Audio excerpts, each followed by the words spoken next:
Okay, now write down heading machining और finish allowances. Heading डाल दो मशीनिंग और फिनिशिंग या फिनिश अलाउंसेस। उसके बाद ये डायग्राम बना दो, draw this diagram first. Diagram बन गया। अभी देखो, ये हमारा मोल्ड बॉक्स है, ठीक है। इसमें ये पैटर्न और ये सैंड भरा हुआ है।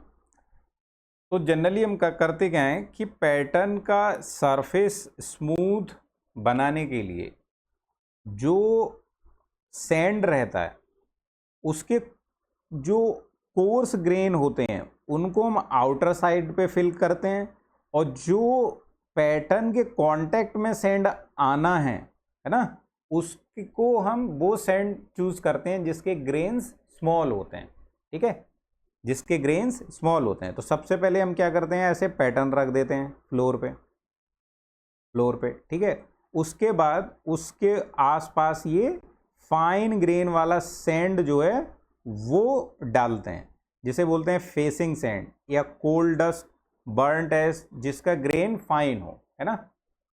उसके बाद जो हमारा बेक्ड सैंड होता है जिसके कोर्स ग्रेन रहते हैं उसको फिल करते हैं, ठीक है।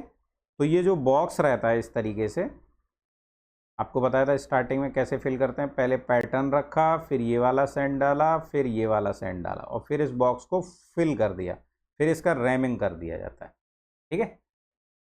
That's it. अब जब फाइनली इस पैटर्न इसको इन्वर्ट करोगे आप, फिर पैटर्न को बाहर निकाल लोगे, पैटर्न पे वो ड्राफ्ट अलाउंसेस वगैरह भी रहेंगे। फाइनली इसमें जो कैविटी क्रिएट हो जाएगी उसमें आप मोल्टन मेटल पोर करोगे और उसे सॉलिडिफाई होने दोगे। सॉलिडिफिकेशन के बाद जो हमें कास्टिंग मिलेगा वो इस तरीके का मिलेगा, वो इस तरीके का मिलेगा। कितना भी फाइन सैंड यहाँ पे यूज कर लो फिर भी हमें वेरी स्मूथ सरफेस नहीं मिल सकता। कितना भी फाइन सैंड यूज कर लो बट वेरी स्मूथ सरफेस नहीं मिलता है। कास्टिंग में हम हमेशा कुछ ना कुछ रफनेस रहेगा। तो उस रफनेस को हटा के, उस रफनेस को मशीनिंग करके हटा के फिर हमें फिनिश प्रोडक्ट मिलता है। तो ऑलरेडी इसको इतना एक्स्ट्रा बनाएंगे हम कि कटिंग करने के बाद जो एग्जैक्ट डायमेंशन चाहिए वो अपने को मिल पाए। गेटिंग पॉइंट और not?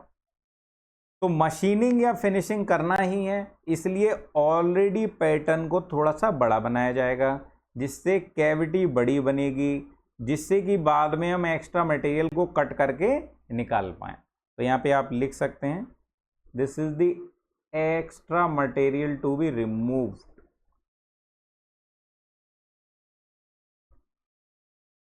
Extra material to be remove. Okay, simple सी बात। अब जो हमारा आउटर फेस है उससे एक्स्ट्रा मटेरियल आपने निकाला इस तरीके से, लेकिन अगर किसी कास्टिंग में अंदर हॉलो पार्ट है, कोई होल है, ठीक है, इस तरीके से कोई होल है, थ्रू होल है, लेफ्ट टू राइट ऐसे थ्रू होल है, ठीक है। तो होल का भी अंदर से मशीनिंग किया जाएगा, है ना। अगर हम डाया को इंक्रीज करेंगे तो वो प्रोसेस क्या कहलाता है, बोरिंग। बाद में हम लोग पढ़ेंगे different machining process, boring, reaming, broaching, है ना। ये सारा इंटरनल कैविटी को सरफेस फिनिश करने के लिए किए जाते हैं। तो इसमें अंदर की तरफ जो होल होगा तो उसमें लेट से कैविटी इस तरीके से है तो रफनेस जो होगी वो ऐसे रहेगी, रफनेस। इतना एक्स्ट्रा मटेरियल आपको कट करके निकालना पड़ेगा। गेटिंग पॉइंट और नॉट? तो होल को पहले से छोटा बनाया जाएगा। जैसे आपको डाया चाहिए 10 mm, तो हम होल का डाया कास्टिंग में कितना बनाएंगे, मतलब कोर का डाया क्या बनाएंगे, कोर प्लेस किया जाएगा ना इसमें, कोर लेट से हम 8 mm का ही डालेंगे, 8 mm का, जिससे कि स्टार्टिंग में होल छोटा बने, फिर उसको कट करके हमें 10 mm का होल मिले, ठीक है। बट जो आउटर डायमेंशन रहती है उसको हम बड़ा बनाते हैं क्योंकि उसमें एक्स्ट्रा मटेरियल यहाँ पे होगा, है ना। तो इसमें अगर मेरे को 100 चाहिए है तो हम पहले 102 का बनाएंगे, 102 का कट करके छोटा कर दिया, लेकिन होल को कट करने से होल बड़ा होता है, तो ये अपने को ध्यान रखना, ठीक है। तो इसके लिए एक अलग से डायग्राम बना दो कि मशीनिंग अलाउंस जो होता है वो इंटरनल सरफेस और एक्सटर्नल सरफेस के लिए कैसे डिफरेंट रहेगा। तो ये डायग्राम बना दो फटाफट। देखो यहाँ पे ये आपका एक्सटर्नल डायमेंशन है ना, 100 चाहिए है प्रोडक्ट में, तो हम पैटर्न में इसको 102 का बनाएंगे, ज़्यादा बनाएंगे, है ना। तो कट करके 100 बना लेंगे। ये 124 है, कट करके 120 कर दिया। ये 205 है, कट करके 200 आ गया। बट होल के केस में डाया अपने को चाहिए 20 mm, तो हम पैटर्न पे कितना बनाएंगे 15 mm, जिससे कि उसे और एनलार्ज करके फिनिश करके तब 20 mm का मिलेगा, ठीक है। तो होल का डाया कम बनाते हैं, लेकिन एक्सटर्नल डायमेंशंस ज़्यादा बनाई जाती है, समझे बात को। तो बना दीजिए इसको।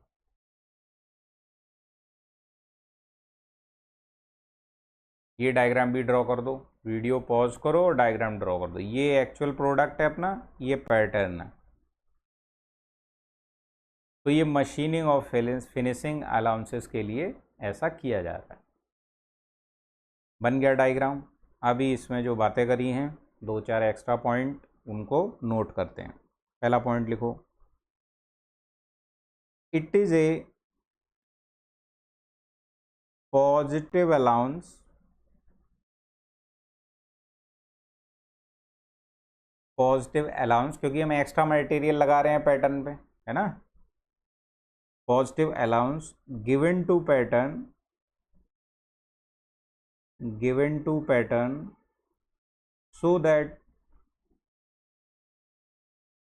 extra material can be removed by machining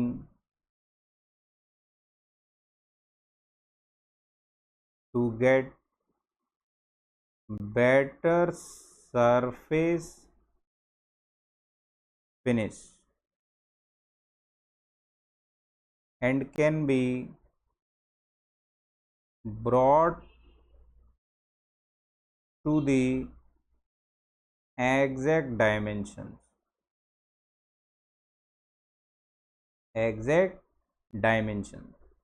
Next point, the amount of machining, the amount of machining allowance depends upon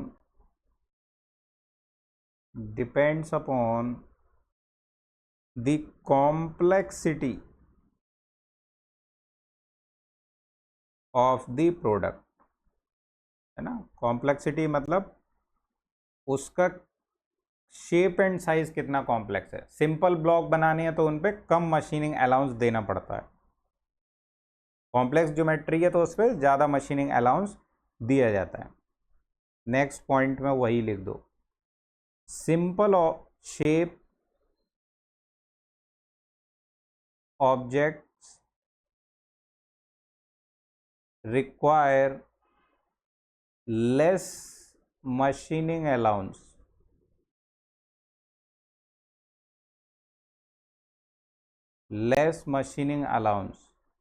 as compared to the complex shape object,